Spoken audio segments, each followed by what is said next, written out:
So for anyone who missed it yesterday, Tucker Carlson finally had Nick Fuentes on his show, and it was glorious. I mean, look at this photo. This thing needs framed somewhere, like the Smithsonian. A work of art. Pulling absolutely massive numbers in just the first day, blowing past 10 million views between YouTube and X combined, with an incredibly high like ratio on YouTube. And not like he needed it, but this interview surged Nick over 1 million followers on X. 20,000 is a nice start, but we'll see where I am in a year, 2 years. How many do you want? 1 million. And don't forget about that glitch that only applies to Nick, where he can't apply for X Premium. But as far as the conversation went, it was great. Sure, we got the same Cassie Dillon story everyone has heard a billion times, but we also got a new reveal about how Nick Fuentes used to watch Mark Levin. I don't know if I've ever even said this on an interview before. I was listening to Mark Levin's show. This goes to show how normie I was. Actually? I listen to him every day. You listen to Mark Levin every day? In high school, yes. Wow. I was a fan. I loved his show, and I actually liked how he was kind of obnoxious and mean to his callers. Yeah. Vicious, and I liked that. I thought that was funny. But I'll never forget one show, he goes live, and he says, America's becoming a majority non-white country. Does anybody think that's a good idea? And I was thinking to myself, yeah, that actually doesn't sound so good. I didn't really even think that America's becoming majority minority like that. Wait, so you were radicalized on race by Mark Levin? Yes. Are you making that up? Or that's a real story. Amazing. Mm-hmm. He planted the seed at least. And this set the tone for the interview. A more vulnerable Nick than what I had seen before. A more disarmed version. With what felt like a genuine intention from Nick to really lay it all out there on the biggest stage he has had so far. Tucker, I would argue in parts, was less genuine, particularly when it came to revisiting their Joe Kent beef. What's that? Well, it's the feds. Obviously, he's trying to destroy me by association. Whatever. You see the point? Yeah, but so let me ask you this. So if I'm supporting Joe Kent, I'm David Duke bear hugging.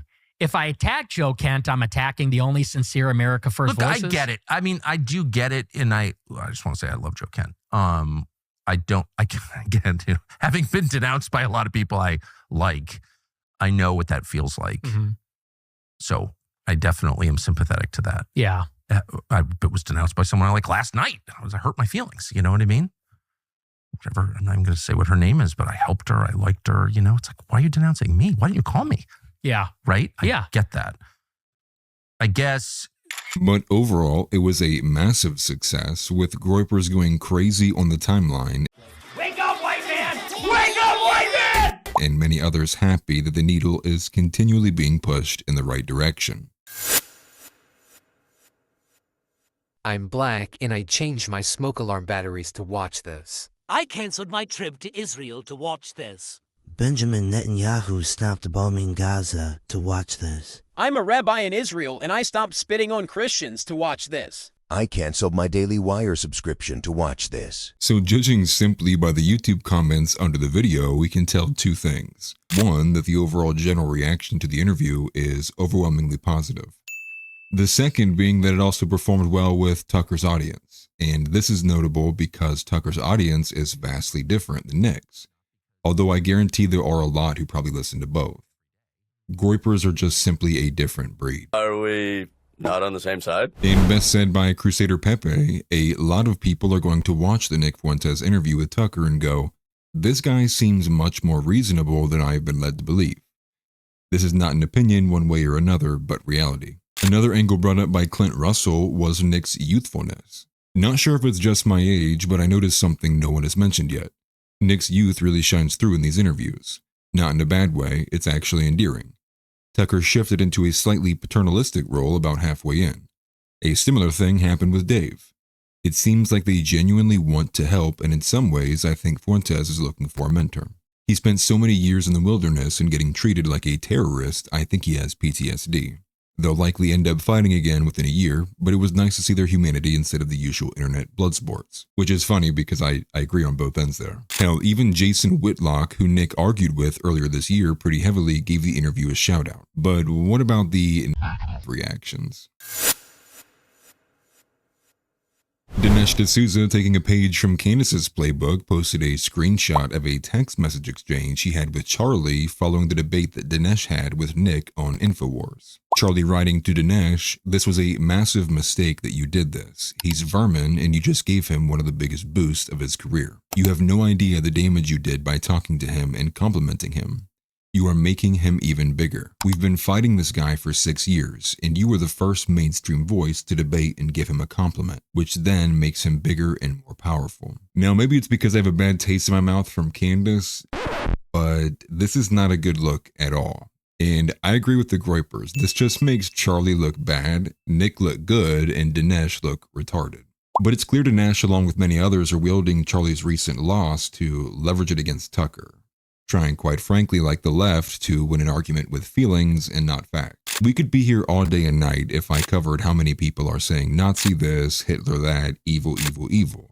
But just know that this is the majority of the reaction, coordinated and shameless from a lot of the usual actors as well, like Josh Hammer, Ted Cruz, Mark Levin, and Will Chamberlain.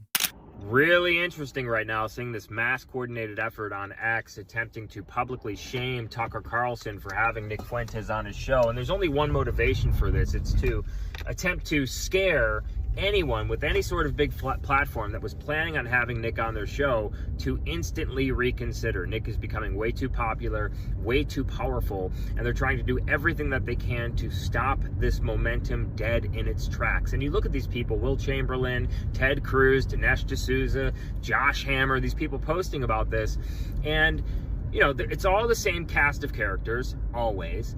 Additionally, you look at these people have had these like gay influencers on their show constantly. Dave Rubin, Rob Smith, so on and so forth. And think about what's more disgusting to you as a conservative. Anal sex and gays adopting babies, or anything that Nick and Tucker, that they claim that Nick and Tucker have ever said. Really think about this. What's more disgusting? Men having anal sex or talking about Israel's power over our government? Now, typically from these kinds of interviews, they are defined by their clips, and in that, generally one clip rises above the rest, and it defines the interview. And the one that seems to be rising is one that you would not expect. And towards the end of this conversation between Nick and Tucker, they started getting into the topic of women in marriage. But Nick addressed it in a much more Gen Z way. Andrew Tate's a Muslim polygamist who is very chauvinistic, and you could even argue it as someone who has ran an OnlyFans site himself, like is not an observer, let's say, of Christian sexual morality. No. But men are going with him because he's putting women in their place. He's talking about patriarchy and women's place in a society like that. Whereas Christian men, Catholics, Protestants alike, are both kind of tone policing the men. And they worship their wives. They worship the women, put them on a pedestal. And they kind of get bossed around. They get henpecked by the women. I think we're required to love our wives. Like that's, all over the New Testament. Husbands, love your wives. Wives, respect your husbands. That seems like a very natural balance to me. Yeah, and I think that you have to love your wife as your wife. Yeah. A lot of men. As opposed to what? Your mom? Well, no, like your buddy. No. Because I hear this all the time, and I hate this. Guys will say, I married my best friend. And I think, she's your wife. She's not your best friend. Because there's a difference. What is the difference? I think that when you talk about your best friend, you're a peer. You're an equal. And I think your best friendships are with other men. And I think that your wife ultimately is subordinate to you. She's your helpmate. Yeah. And ultimately, as the man in the marriage and as the father, you have authority, the final say over the household. Well, and course. She can give advice. It's not to say I'm not a freak where you say, shut up, woman. Of course, you discuss things with your wife and your wife gives input, but the authority rests with the man. Of course. Now, I will save you the henpecking from this wall of text from Morgan Ariel, but her tweet alone has almost 1 million views. And the pushback is no different than what it usually is, just a feminist masquerading as a upstanding Christian woman. But that's when I thought, They had an entire 30 to 40 minute segment talking about how the Jewish identity plays a role into the neocon-Republican relationship and all of the wars that has brought us. But the most viral clip so far that I'm seeing is arguing about women and marriage. Now, maybe it's nothing, or maybe the WQ has overtaken the JQ. But then again, it's probably nothing. Overall, I am extremely ecstatic and happy that this interview happened. I wasn't even expecting it, given how bad it seemed the blood had gotten between Tucker, so much so that it seemed like Tucker wasn't even going to respond. He was going to let bygones be bygones and leave the argument where it was. Let the generational run continue. And to think on the back end of this is also this report that a lot of young men are turning away from both the Republican and Democrat parties. And I think most people kind of get through their heads what that actually means. And let's use shorthand here, which basically means they are searching for different solutions. Now, one thing I didn't touch at all in the video, and quite frankly, because I find it to be coming from a lot of people who are schizo, is this idea that simply because Nick had this interview with Tucker, in the same vein of the Candace and the Charlie Kirk and the Mossad, and then he's a Fed, he's bought and paid for, he's an asset.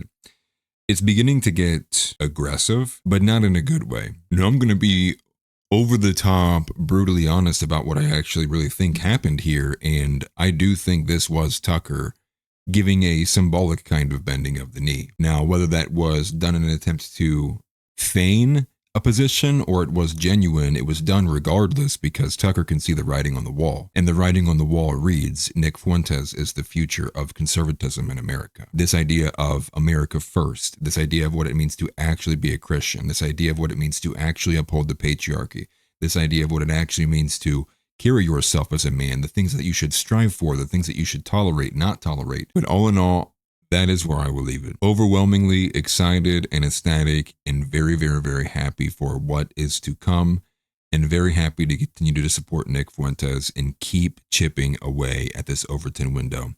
It is undeniable now at this point that the Overton window has been smashed, destroyed, slammed to the right, whatever you want to call it. The Overton window is moving and still continues to move. And I think if there was any day that you could say these two words, today would be that day. And those two words are Nick won. Nick Fuentes, thank you very much. Thank you. It's nice to meet you. Likewise. Smash that like button.